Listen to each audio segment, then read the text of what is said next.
Can you hear me, everybody? We're going to get underway. We're already running 5 minutes behind time. And we've got a reasonable amount to get through. We've got 4 presentations coming up this afternoon, which is the graveyard shift, but we're starting with a fantastic presenter who I'll introduce in just a moment. Before I do that, we couldn't fit everybody we wanted to in the built environment, and we did ask BlueScope Steel to attend, but they were busy. So I asked them for a slide, which we couldn't fit a whole presentation to the program in any case. So this is a slide from BlueScope Steel, but on the ANZBIG website they do have a larger presentation available that was presented in New South Wales recently, and I asked them to give me a slide on what quantities of biochar they might be requiring and their potential realistic applications of biomass-derived biocarbon in iron making and steel making operations. So that slide there really is for your awareness, and so you can take a photo, but just to let you know as well, all the presentations will be sent out, and so the top one there is their blast furnace pulverised coal replacement. So they are looking up to 100% replacement at 150 kilograms per tonne per HM and 7,900 tonnes per HM per day. So 425,000 tonnes of biochar per annum, which means that the biomass, they would need nearly 2 million tonnes per annum of biomass. And when we think about that in terms of how much biomass is available in Australia, we're saying 50 to 70 million metric tonnes. So they're talking about 2 million tonnes. That's, how many percentage? There's some mathematicians in the audience. So 2 million as a percentage of 50 million, it's quite a lot, and that's just BlueScope. We know that Liberty Steel and other steel industries are looking at it as well. So there will be a competition for biomass availability going forward, and just wanted to make that point. But BlueScope very seriously looking at biochar in steel making. But obviously they do that under the safeguard mechanism through the Australian government, and so the corks. As a revenue stream for those that are looking for take-off agreements with BlueScope aren't available. But so then I guess it's about engaging with BlueScope about what they can pay for that biochar. All right, so I just wanted to put that slide up, and then now I'm just going to introduce our next speaker, if I can. So we've got Dave Simmons from Highway Group, and we're very fortunate to have Highway Group engaging with the biochar industry as well. So thank you, Dave, for coming along. Dave possesses over 40 years of industry experience in the civil road construction space with a passion for innovative and product development. Dave has helped pioneer the introduction of recycled asphalt pavement designs in the early 1990s, and he's been instrumental in the development of steel slag, reuse of glass and plastic additives, and bitumen crumbed rubber asphalt designs used in asphalt and spray sealing both in New Zealand and Australia with various companies. So thank you, Dave. If you'd like to make your way up, we're really looking forward to hearing from you and how you might be looking for biochar in the future for highways.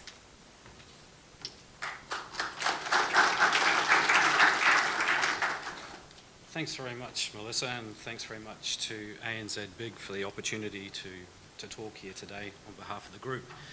So, Melissa rightly said, I'm Head of Innovation and Client Solutions, and it's been an interesting ride with the Highway Group, and today I'll talk a little bit about Highways as a company, its overreach, and our journey into biochar in the last 2 years, essentially. So, the Highway Group is the largest leading Australian provider of specialist in situ and plant mixed recycling and reuse solutions, with a strategic focus on the Australian and New Zealand infrastructure markets. And the map on the right-hand side gives you an idea of the geographical presence that we have and these are locations that we operate out of. So the business has over 35 years experience in this field of in situ recycling and over 250 dedicated staff. Has a great strong record of growth year on year, maintaining 30% growth year on year over the last decade. We value safety more than anything else in our industry, and certainly in our company, and we have an amazing, it's an enviable industry-leading zero harm performance, and it's really important when we talk about products and innovation that we follow that premise and we do the right thing by the environment too. So our reuse and recycling solutions reduce carbon emissions, they save construction time, and they minimise the use of virgin materials by up to 95%. And that's a key number, that's one to remember. There'll be a bit of repetitiveness here through this presentation, and it's not a mistake. It's to re-emphasise and keep emphasising the key points of the presentation. So the sustainability is at the forefront of the Highway Group approach, and it's part of my role. We actively do reduce carbon emissions, optimise time efficiency, and we minimise the resilience on the new virgin materials. So that means we're not actually extracting sides of quarries in hillsides, and going through an exhaustive and a very, very carbon intensive process of getting new material out of the side of the hills. And we specialise in providing world-class innovative and sustainable solutions for road, rail, renewables, defence, ports, and airports and infrastructure projects. And that's just about anything really where there's a roadway, we can rehabilitate it. So our background is in data-driven excellence, we say, and that is everything that we do has got to be really substantiated. We make sure that we make decisions based on core data that's meaningful. And it's the cornerstone of our operations, resulting in engineered road solutions backed by solid evidence, producing the highest quality outcomes. So introducing MasterCarb A. So that's the name of the new product which we've endeavouring to bring to market in the next few months. It's the obvious choice for an eco-friendly infrastructure solution, we believe. So as climate change, and we listened to a lot about that today, and some of the presentations were absolutely mind-blowing, to be honest, and so well delivered. And it just opens your eyes up to the problems and the challenges that we have, especially in the roading industry, to try and develop resilient, strong pavements that are going to stand the test of time. So with increasing rain, temperature extremes, flooding events in Australia and New Zealand on the rise, as a result, we do need to improve the resilience of pavement solutions, and it's crucial to the ongoing economy of the country. So MasterCarb A offers a more resilient, a robust solution that outperforms traditional granular and cement bitumen modified granular materials. So that's what we're finding from our results in our trials. So the sustained performance is also similar to and often superior to dense graded asphalt. So just keep that in mind. What we're saying is this new product, which is an in situ recycled material, is actually outperforming dense graded asphalt in certain areas. So it makes it an ideal long-term investment. The environmental benefits include eliminating the quarrying and carting of virgin materials, because once you've actually gone through that process of reproducing material out of a hillside, let's call it aggregate, rocks, whatever you want to say, then you've got to move it to the job sites, which can often be long distances. So there's a great carbon offset in actually not having to put those trucks on the road using fossil fuels, etc., etc. So when you're looking at sustainability, especially, the MasterCarb A is a really good solution. So again, we're talking about producing a carbon neutral pavement solution. So it's a specialised cold in situ pavement solution. It's a little bit different to the norm. So adopting new and innovative binder technologies using specialist proprietary binder with a carbon sequestration medium that reacts upon application to form a composite binder providing enhanced stability, strength and durability. And you'll see those elements talked about as we go through this presentation, because they're key to building a road, a sustainable road. You'll notice that the proprietary binder has a little asterisk there, and that is supplied by our exclusive research and development partner, the C12 Group in Western Australia. So Mastercarb, it's a new and innovative superior pavement solution, sustainable, resilient, durable and rut resistant. These attributes make Mastercarb A superior option to conventional in situ recycled cement, bitumen treatments and even dense graded asphalt. So, over 2 years ago, the Highway Group started on their biochar journey. So we've collated 2 years of reliable testing data, plus valuable insights into the successful trials conducted through 2022 and 2023, as well as a large-scale project completed in September last year. It's the biggest one that we've done to date, and it was at a place called Watheroo in Western Australia in the Northern Wheat Belt. So the testing that was carried out was derived from NATA-accredited testing agencies and facilities that confirmed that Mastercarb A's superior performance, traditional granular cement modified pavements, was performing at, and also performed the dense graded asphalt pavements. So these results underline its ability to withstand very high loading. So the picture on the right, that depicts the biochar in its form laid on top of the pavement before it's actually milled back through into the base. Most of our work is all base work below the asphalt, so it can be anywhere from 0 to 500 mils at any given time. So you're rehabilitating a big chunk of the roadway. So the lab testing also showed that the product, Mastercarb A, has a very high modulus, as well as a very high fatigue capability, which is both unique and game-changing. And I say game-changing because in the asphalt world, the two are polar opposites. One overrides the other. If you get a very high strength, your fatigue generally suffers. And your fatigue is the ability for the product to bounce back, its resilience. The modulus is just its strength. So the two often go apart. With the introduction of a specialist binder and the biochar, we are actually finding that we were getting both, anywhere up to about 10% increase in both, which is amazing. So again, the Watheroo case study, I'll go to the photo on the right. That's a grain silo. So the grain silo, they store all the overruns before it's exported. And the grain there, therefore, on the ground or close to the ground is waste, or it goes to waste. And that's actually what's being pyrolyzed.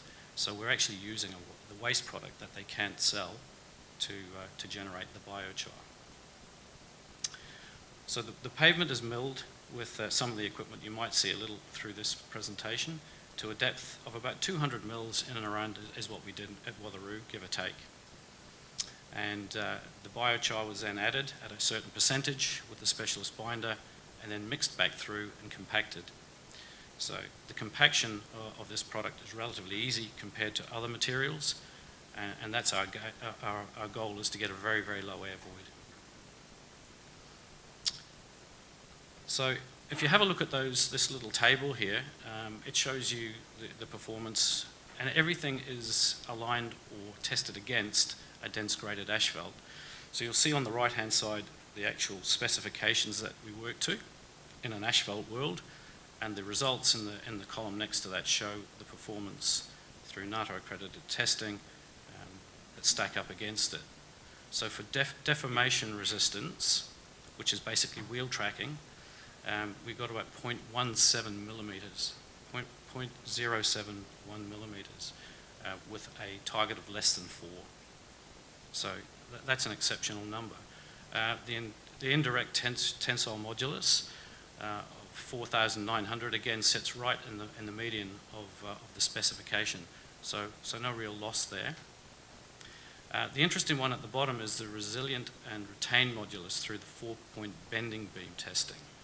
So again, that showed a 38% reduction after 1.76 million cycles. We stopped it after that. The target again on the left-hand side, on the right-hand side, is less than 50 at 1 million cycles. So you can see quite clearly that it's given very, very good numbers. Again, this is one set of tests from one trial, and we're really only dipping our toes into it. And as other trials come up, we'll be going through this same set of testing to make sure we develop a database and we can compare apples with apples. But it's interesting to note that the material that we remediated on these grain silos is a laterite. So it was a very, very poor quality material. So when you put that into perspective, the dense graded asphalts are all from quarried material, all gap graded, all beautifully put together, and they all meet specifications, industry specifications. The laterite wouldn't do that, yet it's outperforming the product. Just something to bear in mind. There's a dog road, what they call a dog road, which is a drive-over grid, and that basically takes an absolute pummeling. It has the same weight to wheel ratio as a 747, and it tracks up and down between the silos, dumping the excess into the silos. So it's got a very high point loading. And to date, we monitor this every month. That dog road hasn't shown any signs of failing. We'll just go back actually, if I can.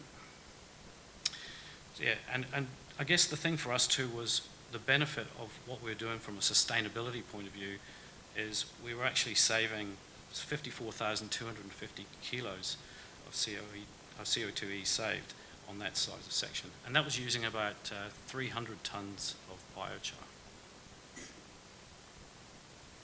So I guess the benefits of using the Mastercarb, just to recap a bit, it provides a sustainable, resilient pavement. It utilises the existing base with performance characteristics equal to or better than asphalt, thus avoiding the need for importing virgin quarried materials and or plant-produced dense asphalt.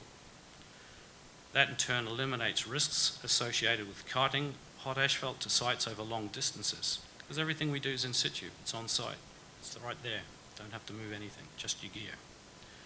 So this will avoid cold product arrival to job sites. When I say that, I'm talking about asphalt. If you're moving it a long way, cooler conditions, wind conditions, your asphalt can get there cold, makes it very difficult to compact, leading to failures. The unique blend of the proprietary modified binder combined with a carbon sequestration medium that's designed in the laboratory, tested in the field, resulted in the delivery of a robust and competent pavement that outperforms conventional in situ recycling products, matches or betters plant-produced dense asphalt. So this is complemented by the Mastercarb A solution, providing a carbon negative outcome and a cost-effective price point when compared to dense asphalt. So it's substantially cheaper. Mastercarb A will be constructed by the Highway Group. We have over 35 years experience in this field. We do use the state-of-the-art equipment, purpose-built, in situ recycling equipment. The processes are developed to optimise the accuracy, delivery and quality of the outcome every time. So we have invested in some very new gear. It is groundbreaking, and it will give us the opportunity to not just move into areas like the grain silos and the wheat belt, but it will also give us the opportunity to remediate a full roadway. So in the past, you would have to take off the asphalt surface at the top. It generally gets reused as wrap and goes back into asphalt again. But this equipment that we've purchased will actually be able to reuse that and reconstitute that in the pavement. So again, that's going to be a massive saving for the asset owner, and it'll deliver a much better pavement as well. So Mastercarb A, it also provides pavement engineers and designers with the opportunity to reduce the pavement layer thickness due to those increased performance levels. Again, it's another big tick in the box for pavement designers and for people who pay for it, i.e. road users, you and me. It'll be a cheaper pavement.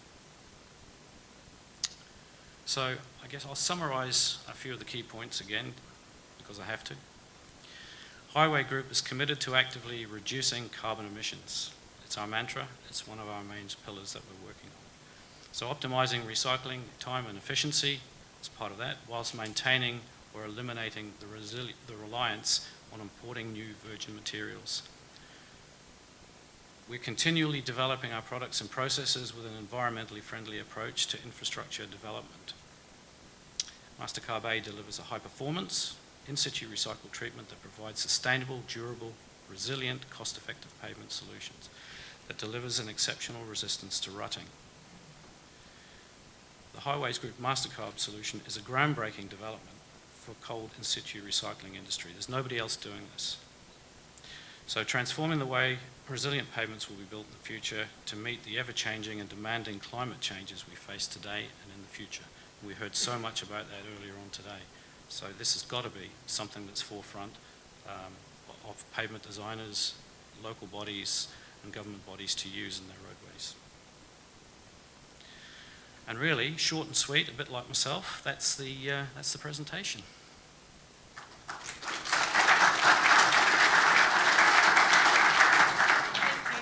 That was fantastic. A couple of things, and Dave will then sit on the panel in a while, but I've just got a couple of burning things I need to ask on behalf of all of you. First of all, Dave, no, stay here if you can for a second. First of all, people, the biochar producers, if they've got biochar for sale at the moment, how can they engage? What do you need from them? Well, certainly we're really keen to talk to anybody who can provide substantial amounts of biochar anywhere within the country. We're setting up programs in every state to develop connections to actually start putting these products in the ground and getting trials, basically. So we'll trial for another year, I'd imagine, gathering data, making sure that we have industry bodies helping us so that we can actually competently, and you made a great presentation earlier there talking about the rigours and the hoops you have to jump through, I guess, to make sure that engineers will sign off on your products. So once we've got a bit more data, we'll be ready to go to battle with the engineers and get these things ticked off. But very, very keen to talk to anybody who has any biochar sources that wants to see them go into the roadway. Be happy to help. Fantastic. How exciting is that, everybody? That's pretty good, I think, and it's an amazing work. Thank you, Dave. I do actually have one more thing. Yesterday, one of our presenters talked about a policy in Sweden where it is all road producers have to use a percentage of biochar in roads. What do you think about that as a policy for Australia? I think it's a great policy. Just seeing what I've found out in the last 10 months of being with this business and what biochar does to the products, I think it's an absolute no-brainer when you talk about it. Sustainable, renewable, it's certainly a more competent product where you're getting better value for money. Absolutely, I think we should be mandating it too. Definitely, Melissa, yeah. Great. Well, we'll look forward to talking to you more about how we can influence that. Thank you, Dave. Okay, thank you. And we do have some more. Thank you very much. Dave said he's going to drink that now, so. Okay. Ringo, hopefully we've got some more wine for a bit later. I'd now like to introduce Carlos Mira from Vital Chemical, and he's going to talk about biochar for erosion control, revegetation and rehabilitation, a really another innovative use of biochar. Carlos brings a wealth of experience to his passion as Head of Business Development and Growth, having been a dedicated member of Vital Chemical team for over 10 years. So Carlos, please come up and we look forward to hearing from you. Thank you.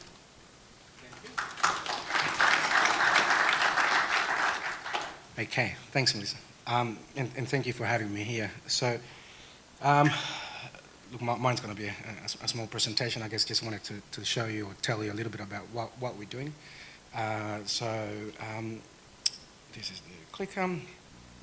Okay, so that's me and one of my partners in crime sitting over there, Darcy. So Darcy works for a company, one of our, industry partners, that he is in charge of the Victoria, South Australia and Tasmanian regions for us. So a little bit about our company. So Vital Chemical has been around close to 50 years now, and we've been manufacturing and well known Australia-wide for the products that we manufacture to stop erosion, to stop sediment runoff, and for revegetation and water treatment products, primarily in civil construction infrastructure projects. all around Australia. But what we are manufacturers essentially. And SCADA, as I mentioned before, they're an environmental initially they started as an environmental consultancy group, and they are now our distributors for a few of our products in the region. So why am I here? I guess I'm going to talk to you a little bit about Biochar and how we've implemented into what we do. I guess one of those things is that I'm not an expert in biochar. We came across biochar a few years ago, and we wanted to take part of something that to us makes a lot of sense in what we do in our industry. So as leaders of, I guess, revegetation, erosion control in our own industry, we wanted to do something a little bit different. So biochar basically, as you know, meets a growing demand of reliable products across a different range of sectors in our area. It becomes in our revegetation, in our amelioration and water treatment in projects, and also in contamination isolation as well. So we're doing a bit of testing in that area. Our feedstock is sustainably sourced from timber farming, essentially, and it's thermally treated to get our biochar. So it's clean, it's green, and there's a high level of quality control. And the good thing for us is that we've got a constant supply of this. So as you can see on the photos, that's just essentially what our biochar looks like. So our process, we utilize a mobile solution that can reduce wood residue down by up to 90%. So the remaining sequestered carbon, which can be repurposed for water and soil remediation, is what we're using. So currently we are sourcing it from Queensland timber plantations, mainly the roots actually, and the debris that gets left behind. And the pyrolysis process, there's a bit of a wide range, 500 to 1,000 degrees. And we basically get 100% organic carbon out of that, with up to 84% carbon content. So we've got plenty of this stuff right now. So Vital Biochar is available in 3 different grades. We've got 1 to 3 mil, 4 to 7 mil, and 7 to 25 mil. And we can basically deliver this in the big bulk bags and on 30 litre bags, which are about 15 kilos in weight. And so, as mentioned before, SCADA, Environmental and Sustainability, are working with us in order to incorporate biochar into some of our systems of revegetation, which I think it's this stuff here.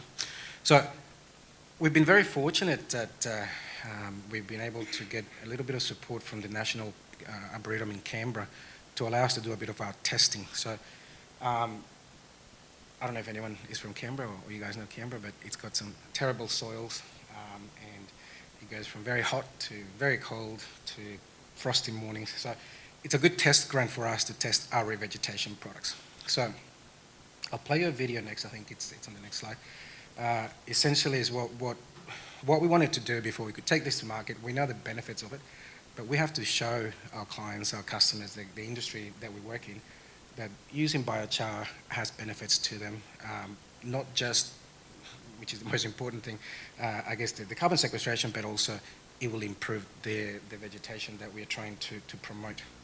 So, okay, no, it's not this video, it's the next one, the next slide, sorry. So the objective, as I was saying, is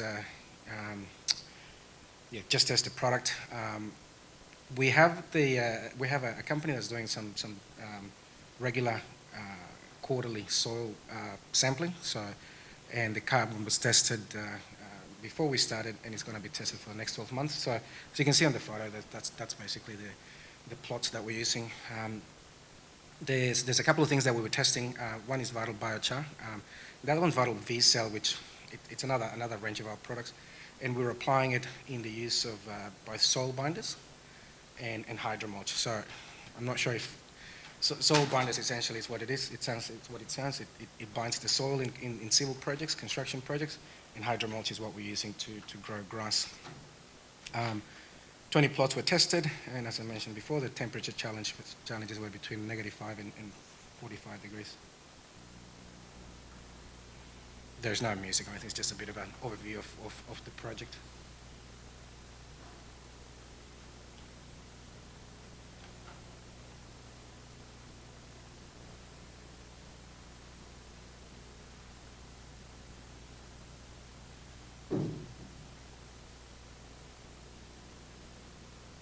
So our methodology of application is basically hydraulically. So we mix our products with water. This is the biochar. Biochar has been mixed in a big tank that pushes it through the hose.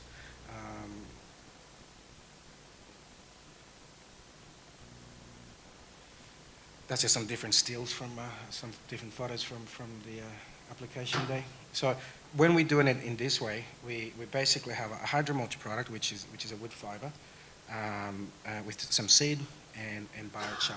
So in this sort of testing, what we were doing is we were putting about 3 tons per hectare of biochar, and basically now just testing the results of it to see how we measure carbon every month and how that's changing the soil.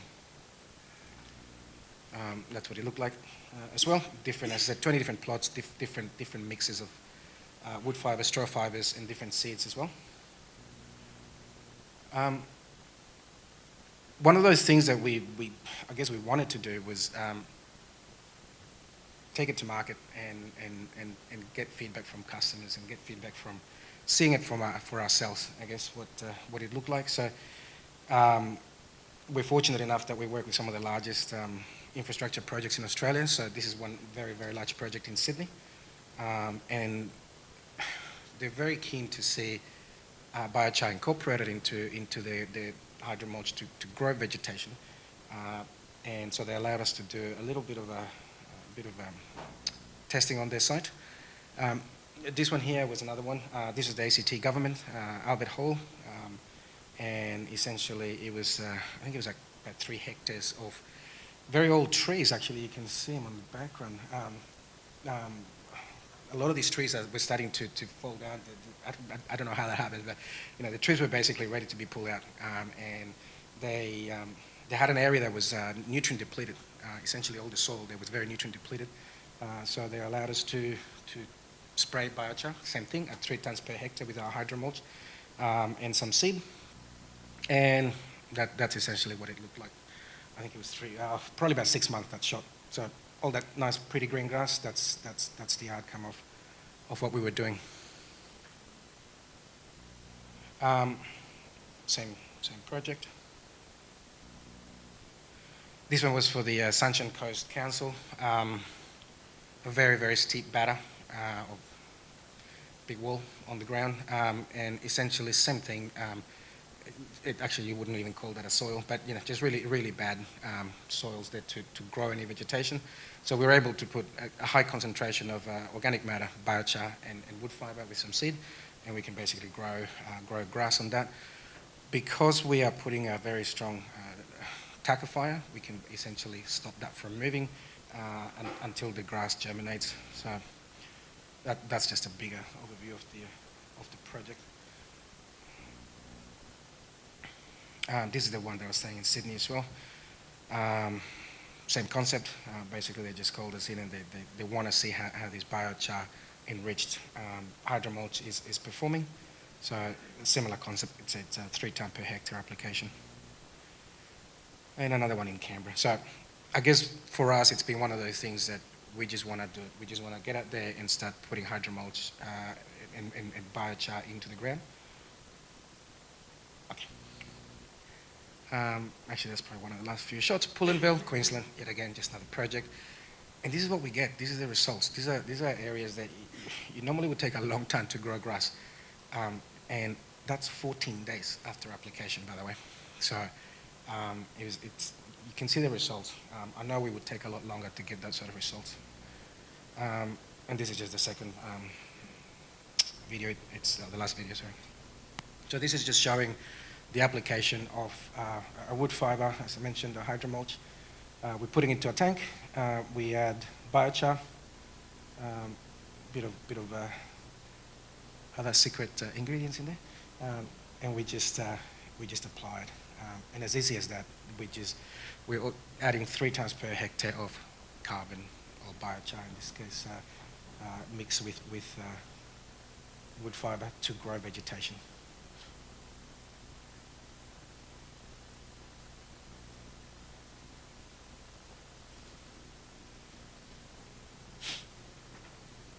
Same photo, 14 days, so yeah.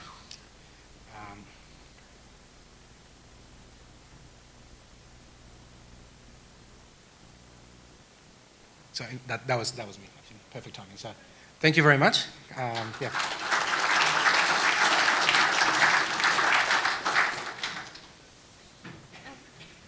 Obviously, we've got a panel question time afterwards, but does anyone have a quick question to clarify anything with Carlos?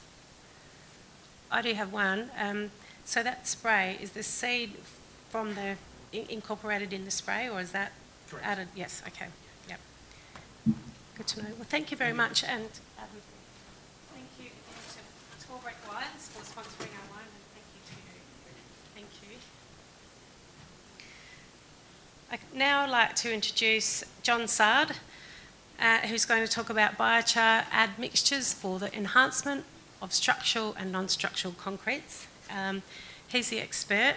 He's a chemist, a graduate chemist that spent most of his professional career in the area of industrial applications of chemicals in the manufacturing sector. He is the managing director of CHT, and he said he can't tell me what that stands for because it's an overseas company. I'm sure he will. So specifically in the chemical field, so he's got a really good understanding of how biochar works in concrete basically, and we're looking forward to hearing how that all works and what we can bring to our own industry. So thank you, John.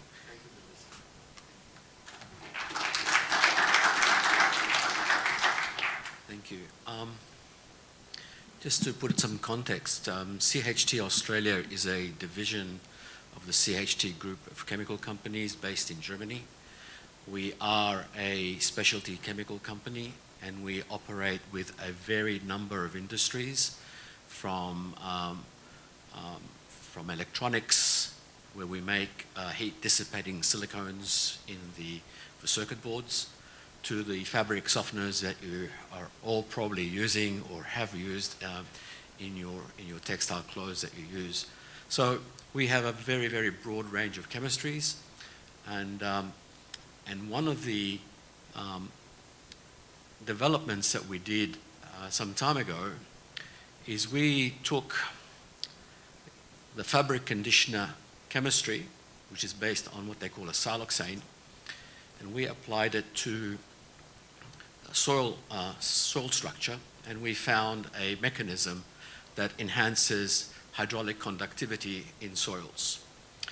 From that position, I fortuitously met with Stephen Joseph, and he started to talk about his biochar. And we put our heads together, and we have been collaborating for a number of years now.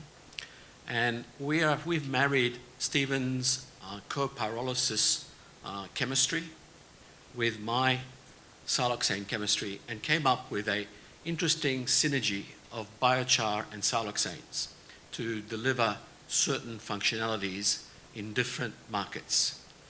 What I'm going to talk about today is the functionality of the siloxanes and biochar in cement systems. During the presentation, I will digress a little bit and go back into talk about supplementary cementitious materials. But let's take a move forward.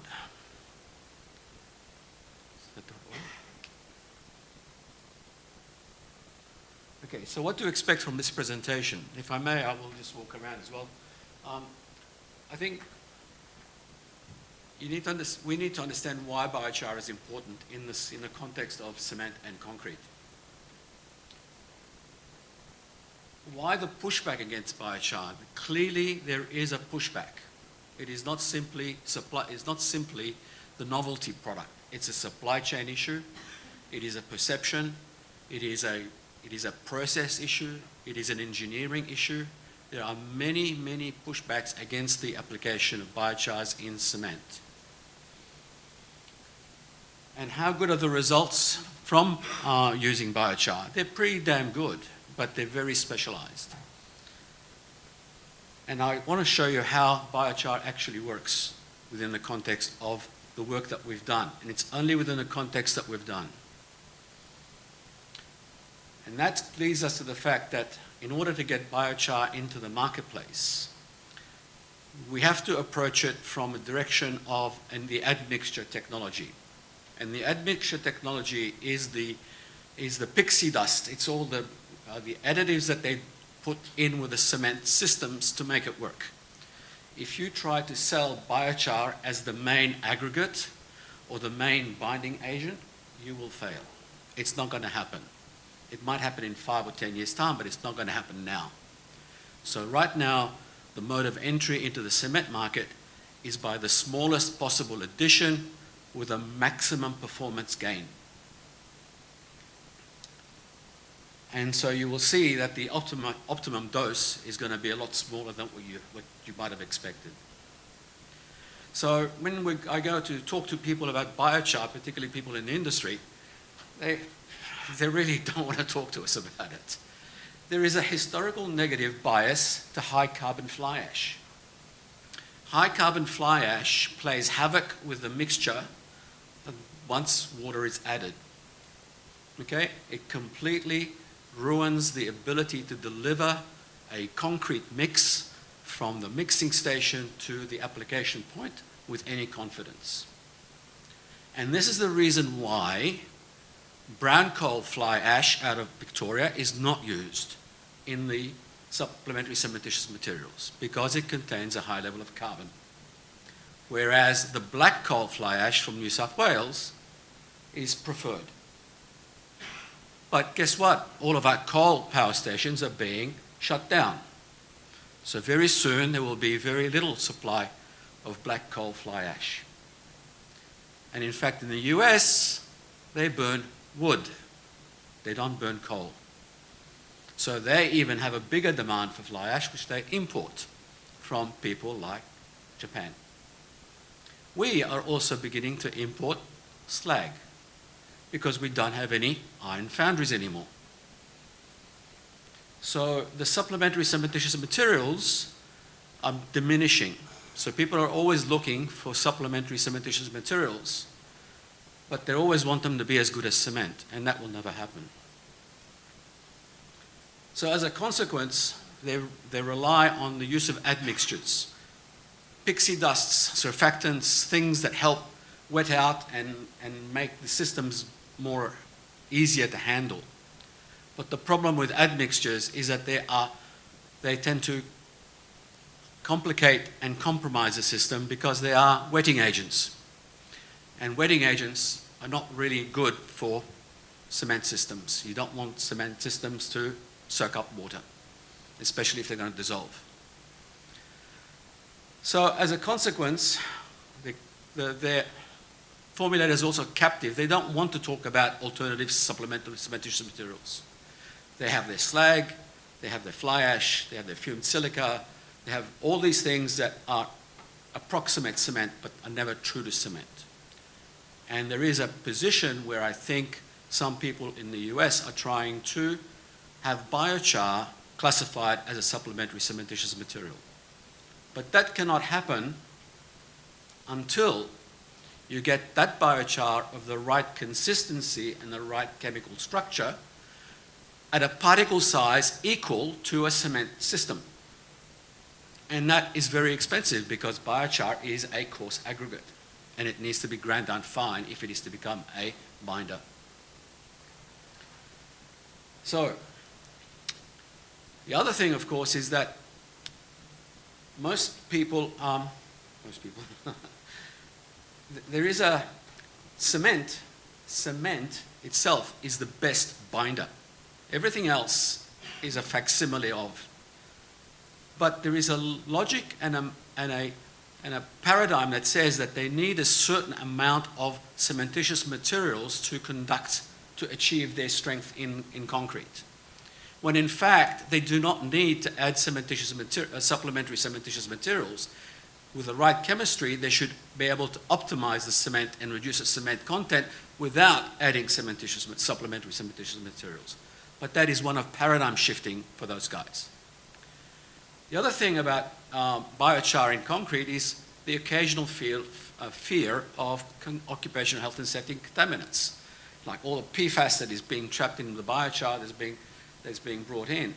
Well, first of all, if the biochar has contaminants, it doesn't come from a reliable source. That's the first point. And it won't have the mineralogy required for it to be pozzolanic. But in any case, even if it had those contaminants, the general industry today captures and binds contaminants in a cement mortar for deep burial. You can't dispose of contaminated materials unless you bind them in cement. So there is a negativity here that really is not sustainable and should be challenged. So PFAS, heavy metals, and of course there's a resistance to process change. This is a natural human issue. And most importantly, there is a supply chain skepticism. There is a perception that biochar will never be available in the quantities required to do the job in the areas where required. And there's also the protection of the incumbent systems that prevent the introduction of new entrants into those markets. So there's a very significant political and commercial challenges to be overcome as well. So that's the challenges we have. But the reasons for biochar, well, you know why, because you're here, right? It's decarbonisation. Cement is the biggest consumer of energy in the world, probably second to shipping. Probably shipping is probably nearly as big as cement production. So we know that if we can, with all the research that's been done, we know there is a position for biochar systems in cement as a substitute, as a partial substitute for cement systems. Never a total substitution. But decarbonisation is real.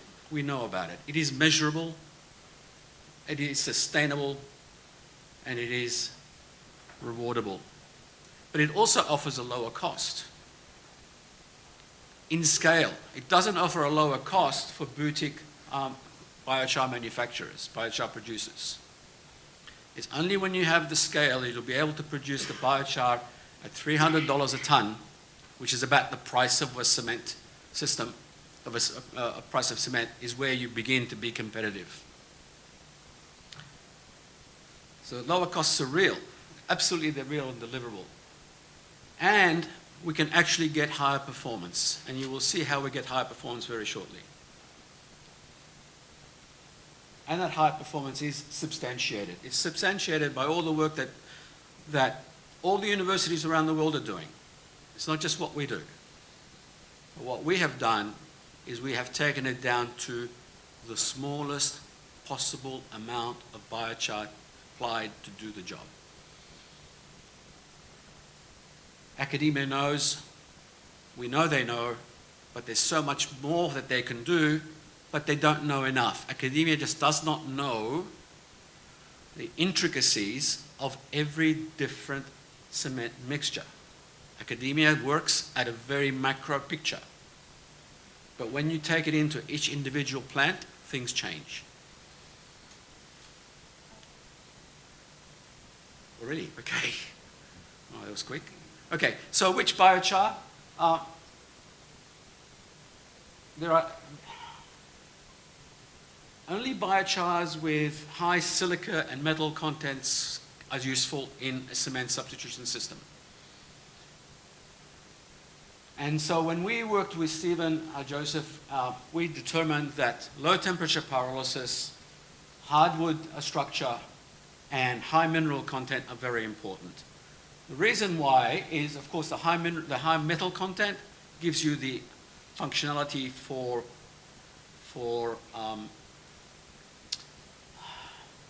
pozzolanic activity. The hardwood biomass gives you structure and flex, and the low temperature gives you water resistance. Okay? The higher you pyrolyze the temperature, the more hygroscopic it is, the more water retention you have. And particle size has to be small. Okay. So if you really want to do if you want your biochar to be a cement substitute, it must have a completely very, very small particle size. If you want your biochar to be a sand substitute, it can be coarse. Okay? So you're going to decide what you're going to have the biochar do in that recipe. And ultrafine particles are best. Okay, so let's take a typical 50 MPa concrete mix, and you can see it has 450 kilograms of cement with nearly 2,000 kilograms of aggregate.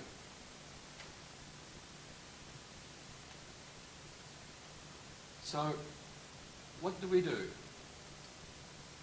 We decided that we will reduce the cement content from, oops, what happened? What happened? Okay.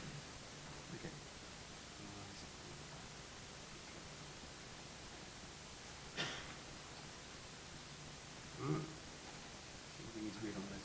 Okay, all right, so we've taken recipe 1, which is the standard control, and we added the biochar, admixture to it. 9 kilos of a biochar mix, okay? Now that 9 kilos of that mix is only 3 kilos of biochar, 1/3 biochar, okay? So when you compare the result of the compressive strength of the control, which is the red line, at 28 days, you've achieved nearly 80% of its design strength at 40 MPa. But once you add the 3 kilograms of biochar, you've pushed the compressive strength straight away to nearly above 60%. And if you track down and extrapolate the planned or the likely strength development, it's going to be quite significantly high, which means that there is a potential offset between reducing cement to retain the design strength on its own, without the addition of supplementary cementitious materials. So this is what happens when you fine-tune your systems as best as you can. And so when you look at the flexural strength of the system, the flexural strength of that concrete has increased by 20%. In fact, what's happened is a conventional flexural strength equates to about 8% of the compressive strength. But in this context, it's grown to 10% of the compressive strength.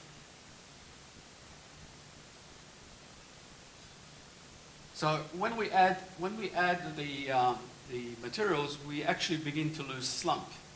We lose slump, which means we lose workability. This is why they add admixtures, they add water-reducing agents. We haven't used water-reducing agents here, which means that if we added water-reducing agents, then our workability will recover. This is a quick slide. I'll just skip over this one. We'll go to the next one because we're running out of time. Okay, so the admixtures that are typically used are organic polymers. They're usually carbon and with some oxygen radicals. Whereas what we're using through our chemistry is we're using polyether modified siloxanes. The big difference is the silicon backbone. The silicon backbone as against the carbon backbone. You get greater affinity, you get a permanent adherence of the siloxanes onto the silicates, onto the aluminum silicates that gives you that stronger bond. They also are much more efficient at reducing the surface tension, which means they can bond more efficiently. So when you apply the biochar in the center of the screen in a sand and cement matrix only, so it's just a render. You can see how it fuses into the structure and how the cracks are interrupted. The crack propagation is interrupted by the structure of the biochar. And that is where you get your flexural strength increase. Okay? You're stopping the cracking, which means you've got more flex. It's putting like small reinforcements in there, in a sand matrix. If you put it in a coarse material system where there is no sand, it's just aggregates and minerals, you get a different structure. But what happens is because of the siloxanes, you get all that incredible wetting and that fusing of silica materials, silica polymers, and silica infused biochars. And they're all complementary to each other. Again, here's another example when you've got graded aggregates and the perfect fusing of the materials of the biochar into the concrete. So one bonus of using these siloxanes is that they render the concretes hydrophobic, which means that they become more salt resistant, which means they're now more suitable for long-term exposure. They're going to have better durability in a saline environment like a pier or a beachfront property or the like.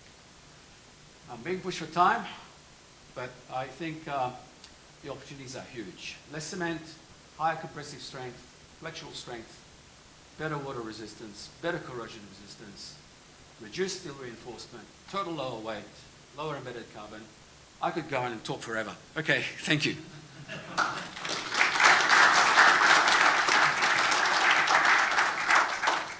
Thank you, John. Just a quick one, because we've got a panel discussion afterwards, but I know we've got some industrial people online, in particular some cement producers listening in. So if they wanted to go and use biochar in cement tomorrow, can they just use your formula and do it, or is there other things they need to... Well, we can talk to them. Yes. We don't specify the biochar. Mm-hmm. We help them select the biochar. Right. And then if they want to use our formulas, they can. But Right. yeah, we can assist them once they design their system. So you would be the body that we would refer people to come and formulate the right biochars. And so the biochar producers as well, if they wanted to make a biochar specifically for the concrete industry, would need to talk to you. Yeah, yes. Fabulous. Thank you. And we'll look forward to hearing from you again in the panel. And Don, would you mind just grabbing a bottle of wine to thank John? Apparently it's in here. Thank you, John. Thank you.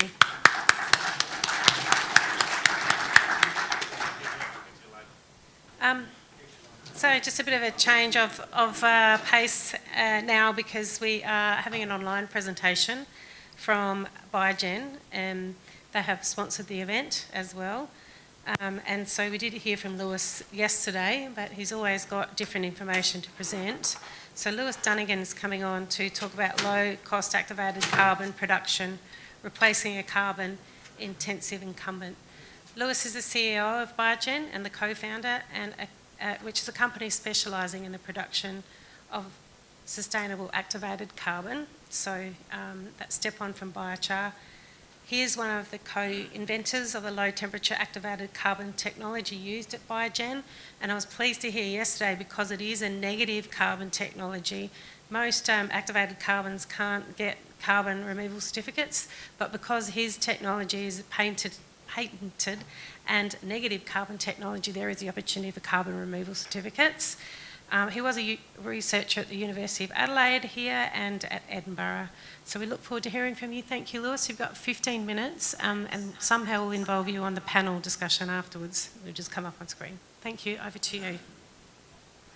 Can you hear us, Lewis? Yes. I must apologise, I did not hear any of that. I'm sure it was very kind words. Would you like me to share my screen? Yes, please. Thank you. You've got 15 minutes. I think that was affirmative.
Thank you, Lewis. Hopefully... I'm going to step back. Is that going to happen again? It's the worst thing I like to hear is the echo of my own voice. So thank you, Lewis. That was a great presentation, and I think the PFAS issue that can be addressed by your activated carbon product is endless in terms of its applications.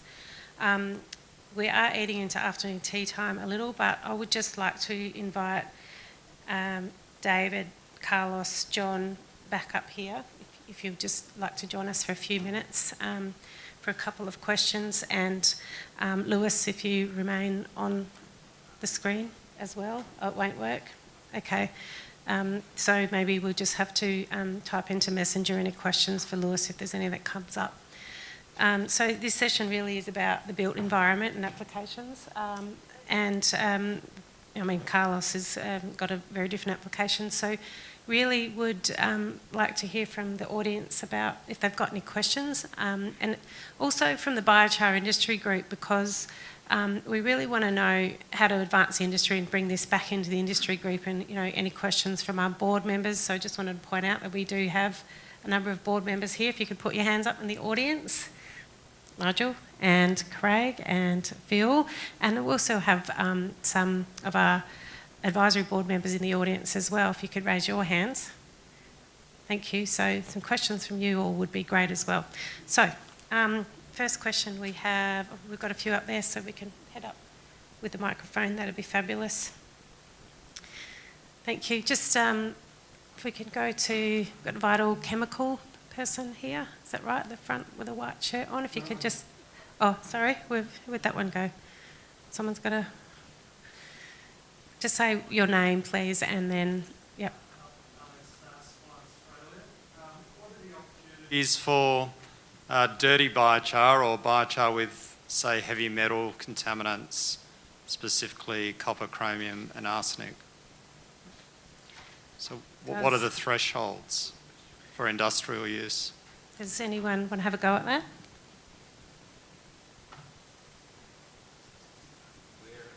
Where do they go at the moment? That's the big question.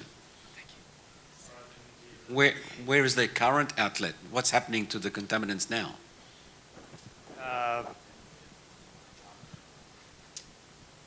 Yeah, it's being stockpiled. Stockpiled. Stockpiled in timber. Oh, okay.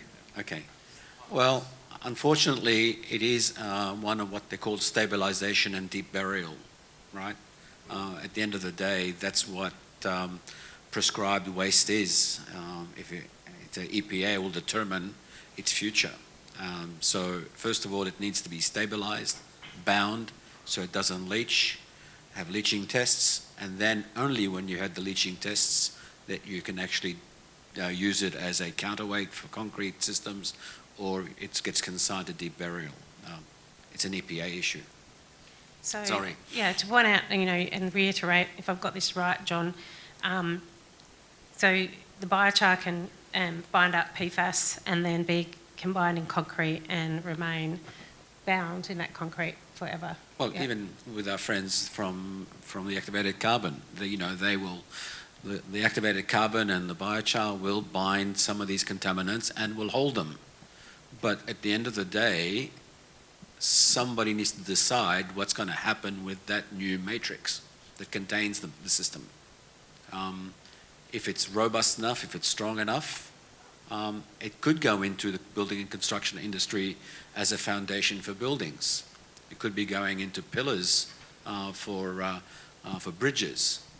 But that requires political will, and it requires EPA accession to these ideas. Thank you. And so, Dave, you can use dirty chars in your cold mix as well. Is that correct? So it's a new journey for highways. We haven't as yet, but we do believe that there is the opportunity to use dirtier carbon char in our roadways. So it's locked up in a matrix. When we talk about 0.2 to 0.5% air voids, we're talking about it's almost like a concrete environment. It's below the surface. but you would have to meet all EPA restrictions, and you would have to have it tested for leachate, obviously, and make sure that there's nothing damaging in the environment. Yep. But the potential's there. Yep. Thank you. Question for the... Hi there. Yes. Jack Bonetto, Biochar Projects. I appreciate all the presentations. They were really insightful. I think in terms of commercialization, volume and price discovery is important. So probably a question for Dave and John. What's the capacity to pay for biochar in the context of cement and, you know, highway stabilizer? Okay, so for us, it's having the availability in volume is very important, because as you can see, we can certainly churn through the volume with the depth of pavements that we apply it to. Mixed designs will tell us what percentages we can put in. Price point is definitely going to be critical for these products, because when we go to local authorities or we go to clients and customers, they don't want to pay extra for a pavement. And that's a real hurdle that we have to get through. But through the presentation, although mine was short and to the point, when you're starting to get pavement reductions and certainly certain materials will give you better performances, then that's all got to be weighed into the equation, and pavement engineers, and they'll work that out pretty quickly. So yes, definitely the price point's a big thing for us, and availability in bulk. Thank you, Dave. Mark, If you've got the I may, microphone. can I comment on that, please? Of course, please, Yeah. yes. Capitalism is a wonderful thing. Any increase in performance doesn't come at a premium. It has to come at a cost reduction, which is the reality of life. For us, if we're trying to create a supplementary cementitious material out of biochar, it will still have to be at the same price as cement. It will not carry a premium, even though there are some carbon credits to be got out of it. The reality is it will be at the same price. So that's $300 a tonne. When you're talking about probably 10 to 15% of the cement content. But when you're talking about 0.7% of the cement content, as we're talking about in the admixtures, then you have a greater room for higher value systems, okay? So biochar in our admixtures, we cost them at $3,000 a tonne. But biochar as a cement substitute has to be costed at $300 a tonne. So it's a pretty big area. Sorry, I can't be more precise than that. Okay, we have a Yeah, question. just quickly, Mark Hill again. You've virtually answered my question, but I'll go to the bitumen one, seeing you've answered the cement one. The bitumen one, I don't expect you to get too specific, but how cost effective is that? Being a farmer and having a fair bit of involvement with those grain pads you were showing before in Western Australia, how do they stack up cost-wise? The answer to that's quite simple. There is a cost benefit to what we do, and certainly the grain storage sheds that we remediated were a long way from Perth. So we had to travel there, we had accommodation costs, and we were there on site quite a time. So it still stacked up beneficially because we were able to reduce the pavement depth from what they would have expected from asphalt. And they were normally putting asphalt on these silo floors, and the bottom line is they weren't lasting any more than about 4 weeks before they started to show cracks and problems, because they weren't going deep enough. They were getting reflective cracking straight through. That's how bad the laterite was. So it's definitely beneficial, and it's cost effective. Good to hear. I hope you can make lots of it.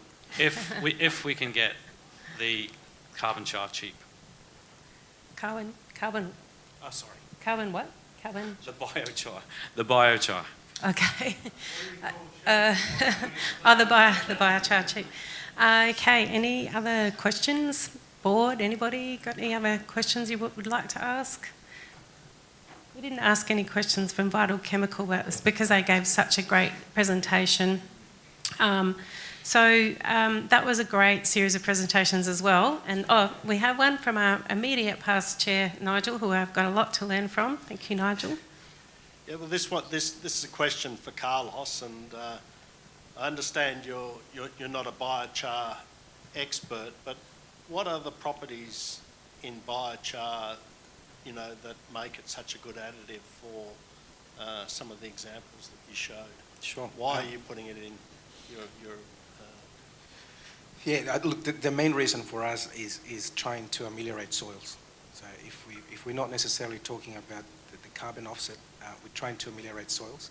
So we know that biochar is good for that. So we know that we can enrich it with microbes and get a good formula to grow grass, to grow vegetation through the use of biochar. So is it a sort of a good medium for some of the other things that are in there? Correct. Correct, okay. Correct. Yeah. And we're playing with a few other areas as well. We're playing in the water filtration area as well.